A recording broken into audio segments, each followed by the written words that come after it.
Oltre 70.000 le dichiarazioni dei redditi dei trevigiani che si sono rivolti ai CAF della CGIL nel 2025. Ne emerge uno spaccato interessante delle famiglie, dei bilanci e della distribuzione della ricchezza nella Marca. Il primo dato che balza all'occhio è quello dell'aumento complessivo dei redditi lordi tra il 2023 ed il 2024, soprattutto nella fascia d'età tra i 41 e i 50 anni, che passano da 24.400 a 26.300 euro, e la fascia d'età tra i 51 e i 60 anni, dai 24.600 ai 27.200 euro. A questi aumenti del reddito però non corrisponde una maggiore ricchezza del ceto medio erosa da inflazione e rincari. Noi chiediamo appunto che venga fatta una riforma fiscale che vada più incontro a quelle che sono le esigenze del ceto medio, perché comunque il ceto medio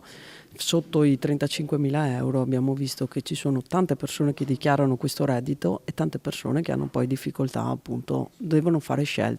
di vita anche sulle cure, sulla sanità, sulla famiglia, su quali priorità dare alla loro famiglia. Ecco, noi chiediamo che una riforma fiscale veramente vada progettata anche per il futuro del Paese. Tra i dati significativi emerge, ma non stupisce, il reddito più basso delle donne rispetto agli uomini a tutte le età ed il caro delle spese sanitarie nella fascia d'età tra i 41 e i 50 anni, fascia d'età dei genitori con figli a carico che evidentemente devono scegliere come spendere le risorse familiari.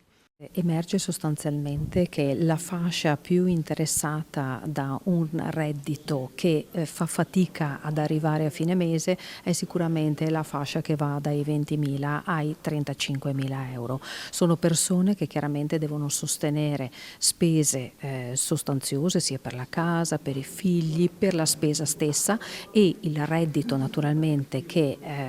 viene messo a disposizione non è sufficiente.